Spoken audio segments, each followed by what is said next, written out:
Hello everyone, and welcome to the top 10, top 11 games I like that either the gross majority of people hate or has a very debating fan base of hatred, but yet somewhat of like this. So let's start off this list with, of course, something I've always went on record saying I liked, but also admittedly admit is a horrible game at the same time. Quest 64 for the N64, one of the few RPGs on the system. I like the game mechanics is what makes me like this game. Like, I like the idea how you can move in combat, and yet it's turn-based, and you have to actually strategize where you are casting the spells and such. Overall, it wasn't very well planned, and I'm just a sucker for appreciating a few interesting mechanics. Also, sorry about the angle, not having a lot of stuff to show. My one big shelf that used to be behind me a lot, still being straightened up. Not a lot to see there, so tried to pick a angle that shows a little on it and some of the new shelves. But anyway. Yeah, I like Quest 64, but I'll admit, it's also an awful game at the same time. But I still like it, and it even has its fans, so. Now, of course, the next thing I've also went on record before saying, but... and this, well, to be honest, surprisingly, the last few years has been getting a lot of, just Final Fantasy Mystic Quest. You know, I never took that sticker off. That was the original sticker that was on it when I got it at a pawn shop for $15. But Final Fantasy Mystical Quest. I got really early in life, in Super Nintendo's life. It was, let's see, technically it was my third Final Fantasy game, technically, so, but, I really like Final Fantasy Mystic Quest. After playing Lufia 2, it is a step down, but I still appreciate the stick design that plays kind of like Zelda outside of combat, and then you initiate combat. It's like RPG. I don't know. I really like that concept. And I still find it so interesting that basically nothing else has ever done that, like, ever again. Except for Final Fantasy Mystic Quest, as far as I'm aware of. And that's really a shame. I would love to see another game a lot like Lufia 2. It's one of my favorite games. And it's probably for that meal, just a little aesthetic design outside of combat that made me really like Final Fantasy Mystic Quest.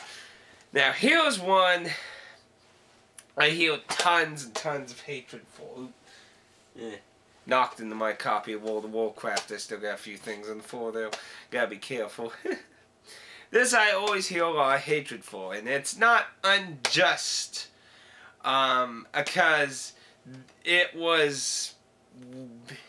they changed it in the American version. But still, I like, similar to Quest 64, but the problem was they changed the American version. That is the 7th Saga. Focus. Focus. Oh.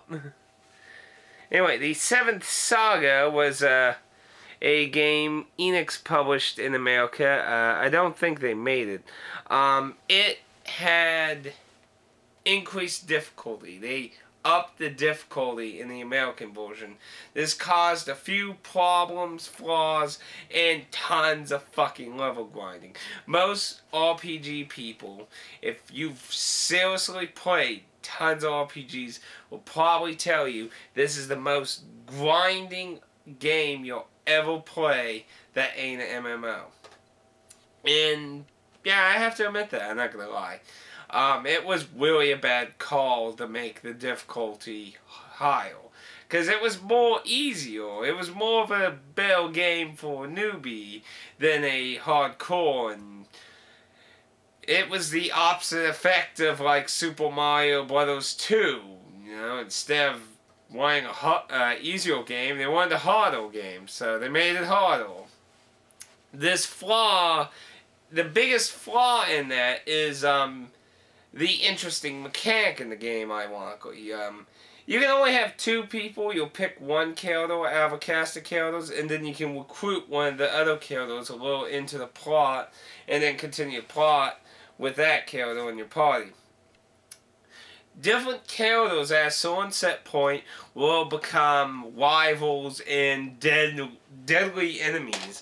So the problem is they scale based on your main character's level, and because they increased the difficulty so much more, it caused a really crippling effect that if you over-leveled during that portion of the game, it would almost virtually be impossible to win, because the defense and shit would be so high you would barely scratch him.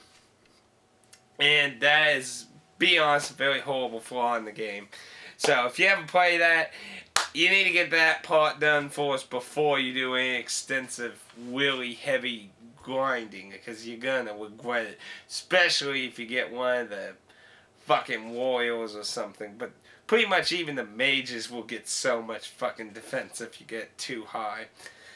But aside from that, it had a lot of interesting ideas. I liked how you had a little globe in the corner. I think it was, I can't remember what corner was it. Was it the upper corner? It was a little globe that it would show you positioned in the middle, and you would see other dots moving. Those dots are monsters, but you can't see them on the actual world map. You just see them in this mini thing. So you actually could avoid random battles in a way. It was really interesting. I liked the aesthetic design of the sprites and everything. It wasn't very anime-ish. Not that I'm saying I hate anime. I like anime. Merely, I like more older anime than modern anime, but it had a very interesting aesthetic design from what you would think was from a Japanese RPG. So, I would definitely recommend checking that out. But it does have a big hatred streak in America. So, now here's an interesting title. This, well, the Angry Video Game Nerd has done this. Lord Cat has done a video on it. It's Friday the 13th on NES, published by LGN, the Great Fabulous Rainbow. Now, Friday the 13th is not only a game that technically should not exist on the fucking NES, and somehow got to be an official cartridge with the official Nintendo license thing, the seal of quality. How that happened, I don't know. I mean, how the hell did this become a legitimate copy of a game to come out? You'd think this thing would be in all those golden cartridges, like, where was one, like the classic Full Adventure cartridge thing. They had that unique thing on it to make it work in different versions of the NES or something.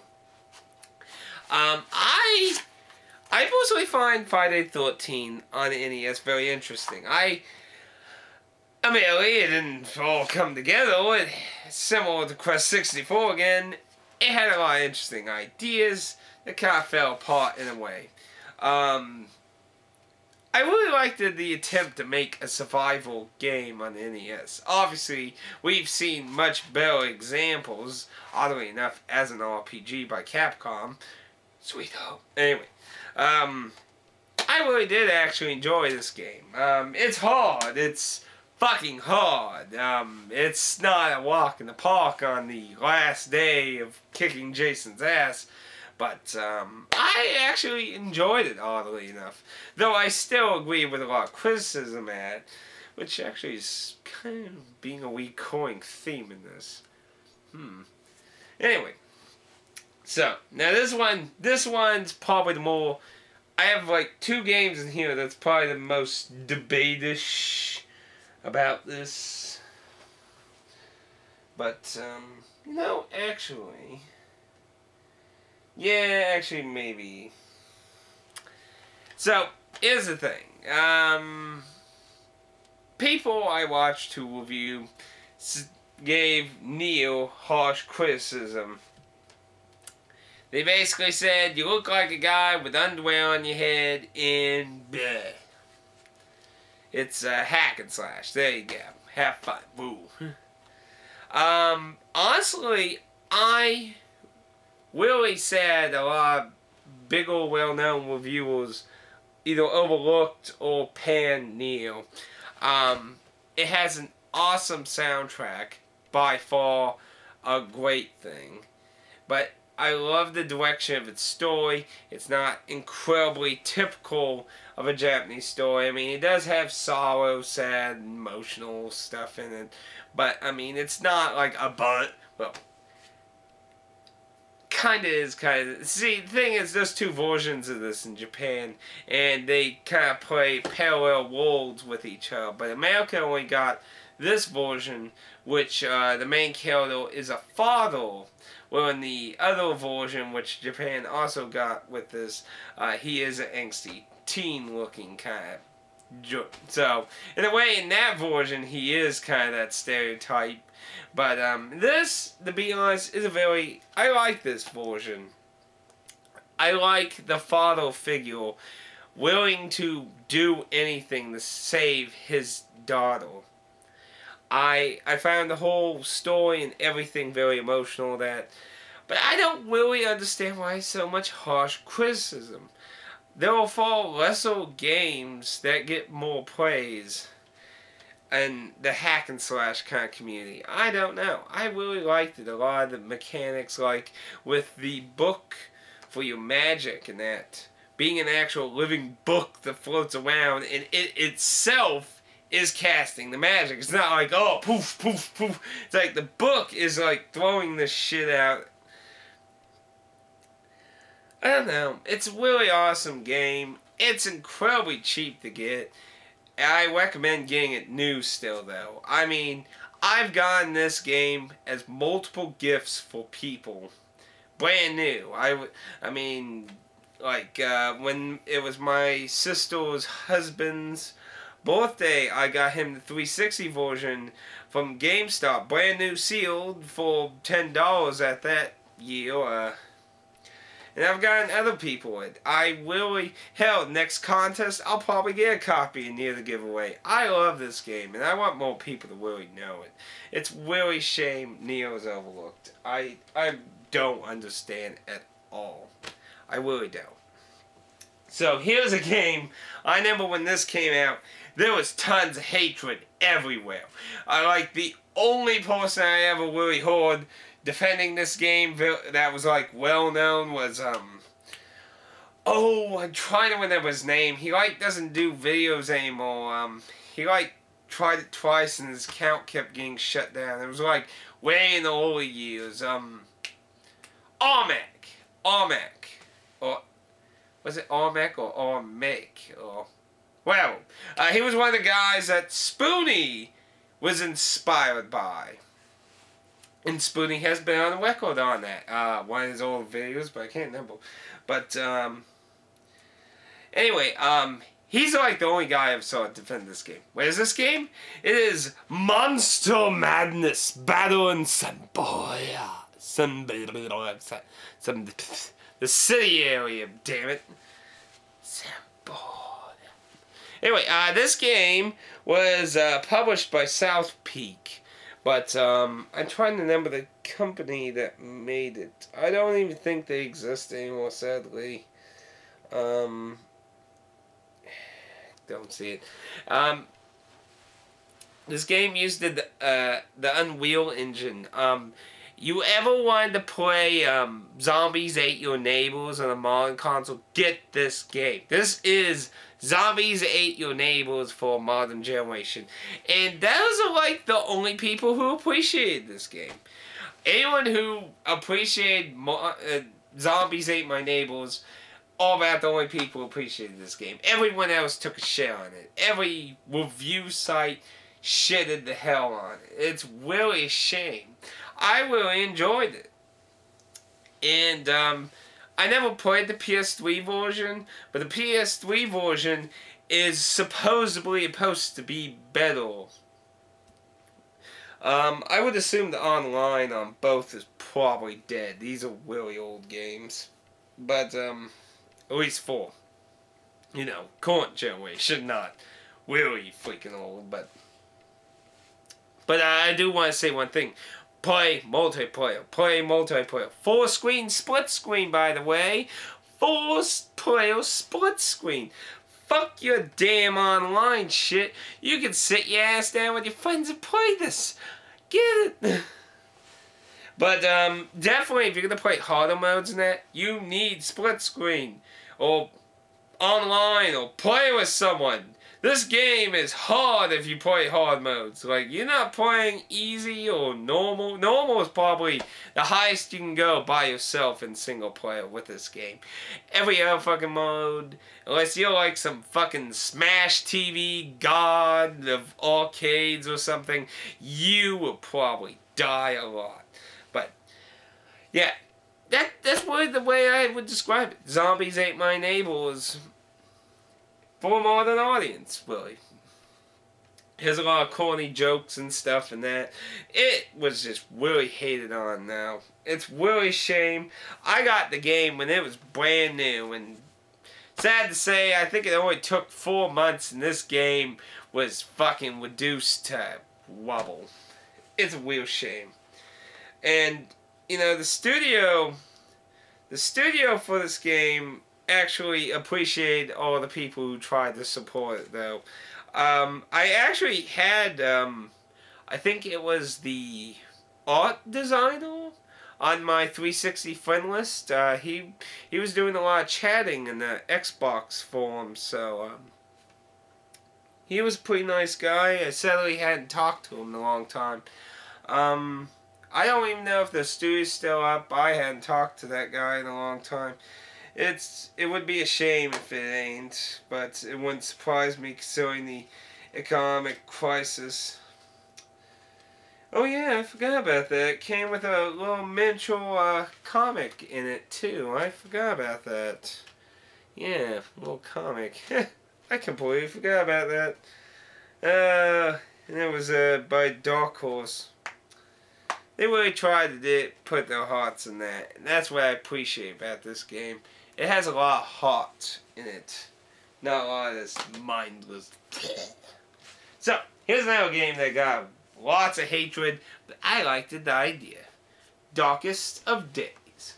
Darkest of Days is probably not the best example in graphical power when it comes to the 360 version. The PC version is probably a lot better in that department. Graphically, yes, it looks horrendous, but you gotta understand, it's windowing hundreds of characters on a battlefield now. But it's the concept that sold me on this game, and I liked it. Hated the cliffhanger ending.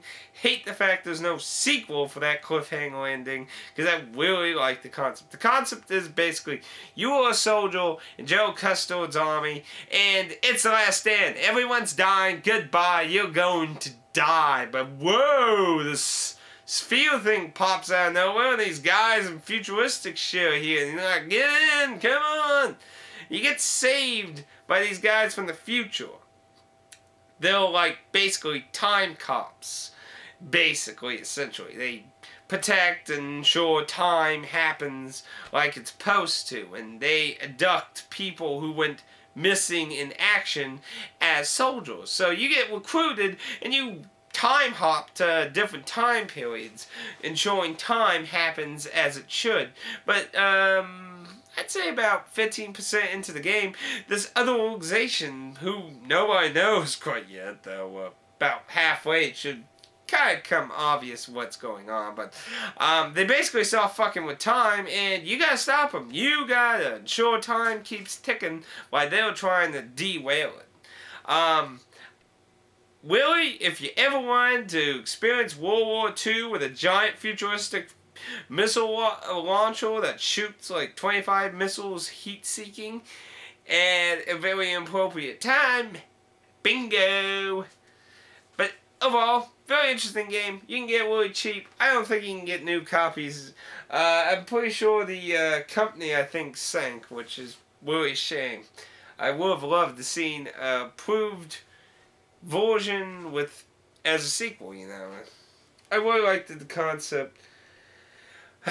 Really shame, though. And, of course, it got really fucking bombarded because of its graphics. I will admit. No defending the graphics. They're horrible. But they're rendering tons of characters running around on a battlefield. So, I mean, I play NES games. What the fuck do I care about graphics? Give me a good, interesting game, fun or some. I'll take it. Okay, so I'm going to be cheating a little on two of these because they're going to be kind of as a set. So the first set here is Drakengard. Drakengard has a very bumpy relationship in America, sadly. The first one, which has a kick-ass cover, and the second one, which has a little less kick-ass. I mean, it's not too bad, but I really like the darker tone. It kind of has like a Dark Souls kind of touch to it when you think about it. These games aren't well received for the stereotypical Japanese. These kind of aesthetic things that turn some people off, and far worse and more understanding voice acting. When I say bad voice acting, I very accepting of voice acting a lot of times. I've heard bad voice acting, and while this shares some bad voice acting, this is very bad voice acting. Like, two horrible people and everyone else sucks. That is the biggest shame in this game, to be honest. But if you can get around that, you find an awesome game concept. Can you imagine Dynasty Warriors and Panzer Dragoon? That's what these are. You on the ground, hack and slash. Summon your dragon, burn everything! And it even has segments that play like Panzer Dragoon, where you're flying on the dragon, shooting shit down there. It's had to be inspired by both of those games, because if they weren't, then you lying to me. But these are both excellent games. I like the story direction of this game a little bit more. And also, on an unrelated note, Nier is actually connected to the first game through an alternate ending. So, kind of as a trilogy, I guess you could say. But, yeah. What the fuck? But yeah, I understand the voice acting sucked. Also, I appreciate some actually. What I really appreciate in the first game is that it breaks a lot of Japanese stereotypes. Like, they go dark on some of the characters. Sadly, a lot of that was censored in America. So, good luck figuring some of those out. But, yeah, they go kind of dark on some of the fucking characters and shit in the first game. Like, yeah, some kind of weird shit there. But hey, it's different. Main character probably being the weirdest, along with that guy with the fairy. His entire backstory is fucking horrible. Elven chick that possibly ate people, creepy.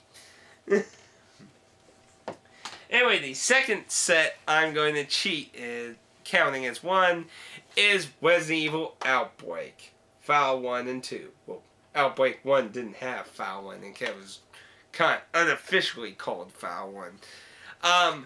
Horrendously hated by many, and very small cult following liked the Outbreak series, and I was a part of that following. I really actually liked the Outbreak. Now, admittedly, it could have done some things to improve it and that, but overall, I think you had to be very creative to survive in these games without people. I've beaten both games on the most hardest difficulty. These are actually the only Resident Evil games I've ever played on harder difficulties. I've always played Resident Evil games on normal.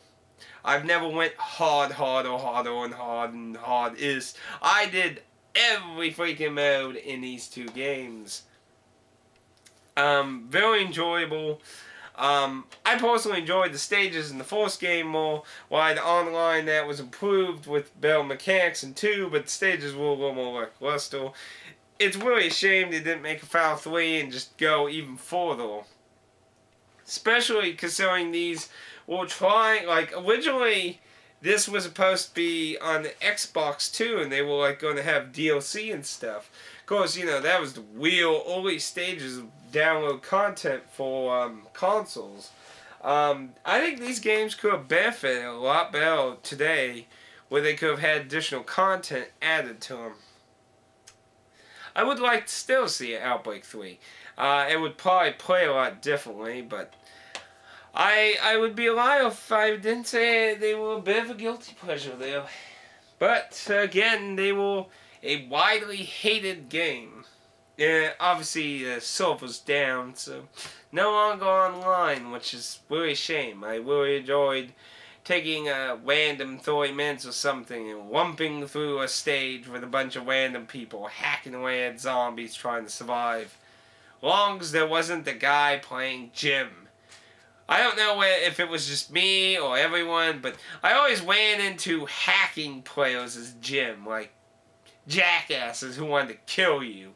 Which there were those kind of players, and for me it always seemed to be Jim. If you were Jim, I was automatically, I got my eye on you, you don't have to kill us. But then again, his special was kind of abusion for that, I think.